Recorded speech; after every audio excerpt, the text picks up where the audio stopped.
عليكم ورحمة الله وبركاته. نحمده ونصلي على رسوله الكريم أما بعد. فأعوذ بالله من الشيطان الرجيم. بسم الله الرحمن الرحيم. فاسألوا أهل الذكر إن كنتم لا تعلمون. আজ 24শে মে 2025 জামিয়া ইসলামিয়া ইব্রাহিমিয়া ইসহাকিয়া কর্তৃক আয়োজিত বর্তমান সময়ে আন্তর্জাতিক একটি বিষয় তাকলিদ বা মাযহাব বিষয়ে মহাজারা অনুষ্ঠানে যুগের বিজ্ঞ বিচক্ষণ ওলামায়ে কেরাম উপস্থিত আছেন। আজকে আমাকে যে বিষয় দেওয়া হয়েছে সেটি হচ্ছে মাযহাব মানা যদি ওয়াজিব হয় তাহলে কি শরীয়তের তৃতীয় ও চতুর্থ দলিল বন্ধ হয়ে যায় না?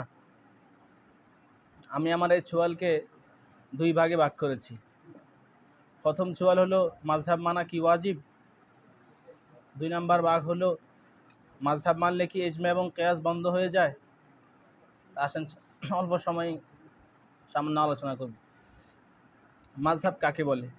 মাযহাব বলা হয় একজন মুজতাহিদের সর্বোচ্চ চেষ্টা তার ইলম আমল দিয়ে গঠিত কোরআন সুন্নাহ ইজমা কিয়াস ভিত্তিক একটি চলার ব্যবস্থা। এখন মাযহাব মানা কি ওয়াজিব? এক কথায় বললে হবে না, এটা কথাটা একটু ঘুরিয়ে বলতে হবে যে মাযহাব মানা কারোর জন্য ওয়াজিব, কারোর জন্য ওয়াজিব না। যিনি সাধারণ মানুষ কোরআন হাদিস থেকে আমল করতে পারবে না, কোরআন হাদিস থেকে শরিয়া আইন বের করতে পারবে না, তার জন্য একজন মুজতাহিদের নির্ধারণকৃত ফিকহি মাসালা, ফিকহি যত কিছু আছে এই সমস্ত বিষয় মানা তার উপর ওয়াজিব। আর যিনি আলেম, যিনি মুজতাহিদ, তিনি অন্য মুজতাহিদের মতাদর্শ গ্রহণ করা তার উপর ওয়াজিব না। তিনি নিজ মতাদর্শে কোরআন হাদিস থেকে ইজমা কিয়াস এই 4 দলিলের ভিত্তিতে আমল করতে পারবে।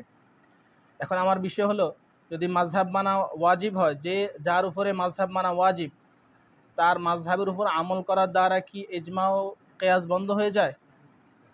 অবশ্যই না। মাযহাব মানলে ইজমা কিয়াস বন্ধ হয় না। কারণ আমি আগেই বলেছি যে মুজতাহিদ ইমামগণ 4 দলিলের ভিত্তিতে কোরআন হাদিস ইজমা কিয়াস এই 4 দলিলের ভিত্তিতে একটি মাযহাবের পূর্ণাঙ্গ রূপ দিয়েছেন। যিনি মাযহাব মানবেন তিনি 4 দলিল পূর্ণাঙ্গ মানতেছেন, তাহলে তার আমল করার দ্বারা ইজমা কিয়াস এগুলো বন্ধ হয় না, বরং তিনি প্রতিষ্ঠিত ইজমা কিয়াসের উপর আমল করছেন এবং সেগুলোকে জারি রাখছেন।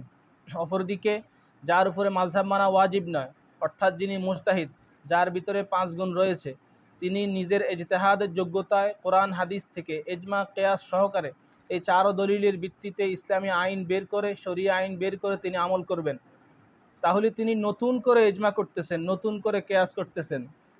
এর দ্বারা কিয়াস নতুন করে হচ্ছে, ইজমা নতুন করে হচ্ছে, বন্ধ হচ্ছে না। এখন বর্তমান সময়ে যারা বলে যে মাযহাব মানা যদি ওয়াজিব হয় তাহলে শরীয়তের 3 নম্বর এবং 4 নম্বর দলিল ইজমা এবং কিয়াস বন্ধ হয়ে যায়, তাদের কথা ঠিক না। যেমন 4 মাযহাবের ইমাম তারা মাযহাব প্রতিষ্ঠা করেছেন কোরআন হাদিস ইজমা কিয়াসের ভিত্তিতে। এর অসংখ্য উদাহরণ আমাদের কাছে আছে। কোরআনে কারিমে 88 জায়গায় নামাজ ফরজ এই কথা বলা হয়েছে যে তোমরা নামাজ কায়েম করো, কিন্তু নামাজের পূর্ণাঙ্গ বিধান কোরআনের মধ্যে নাই। মাযহাবের ইমামগণ ইজমায়ের ভিত্তিতে নামাজের শর্ত নির্ধারণ করেছেন, নামাজের রুকন নির্ধারণ করেছেন।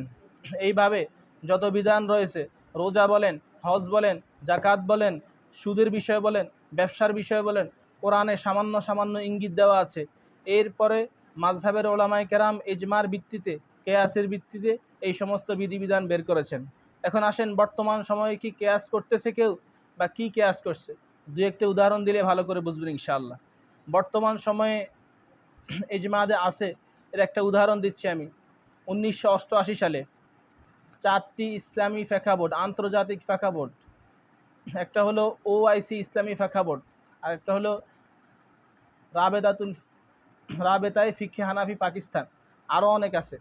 এই কয়েকটা ফিকহ বোর্ড মিলে 4বার বৈঠক করেছে। কি বিষয়ে? অঙ্গ প্রতিস্থাপন, মানুষের অঙ্গ ট্রান্সফার করা যাবে কিনা এই বিষয়ে কনফারেন্স করে 4র্থবারের কনফারেন্সে তাদের ইজমা, তাদের ঐক্যমত হয়েছে জরুরি ভিত্তিতে অঙ্গ ট্রান্সফার জায়েজ আছে। তাহলে ইজমা এখনও আছে, এটা বোঝা যায়। একটা উদাহরণ দিলাম।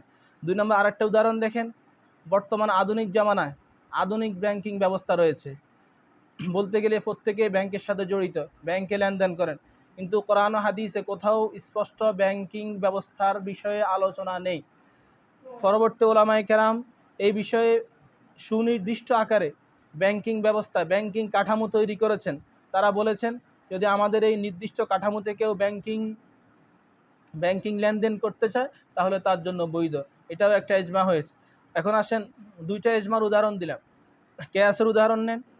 যেমন কেয়াসের উদাহরণ হলো, রমজানে কেউ যদি পানীয় গ্রহণ করে তার রোজা ভেঙে যাবে, এটা স্পষ্ট মাসালা, এখানে কোনো বিরোধ নেই। এখন মাসালা হলো ইনজেকশনের মাধ্যমে কেউ যদি পানীয় গ্রহণ করে তার রোজা ভাঙবে কিনা। মাযহাবের উলামায়ে কেরাম এই পানি গ্রহণের উপরে কেয়াস করে ইনজেকশন দিলে রোজা ভঙ্গ হয়ে যাবে, এটা কেয়াস করেছেন। তাহলে আমরা কি বুঝলাম, কেয়াস আছে না নাই? ইজমাও আছে, কেয়াসও আছে। সুতরাং যেই সমস্ত মানুষ যারা বলে থাকে মাযহাবের উপরে আমল করলে ইজমা এবং কেয়াস বন্ধ হয়ে যায়, তাদের এই কথা ঠিক না, এটা মিথ্যা বানাওয়ার, এটা ভুয়া কথা, আমরা এটা মানব না। তাহলে কি বুঝলাম, বর্তমানে ইজমা আছে, কেয়াসও আছে, কোরআন হাদিস যেমন আছে ইজমাও আছে, কেয়াসও আছে। আল্লাহ তাআলা আমাদেরকে সঠিক বুঝার, সঠিক উপর আমল করার তৌফিক দান করে। আসসালামু আলাইকুম ওয়া রাহমাতুল্লাহ।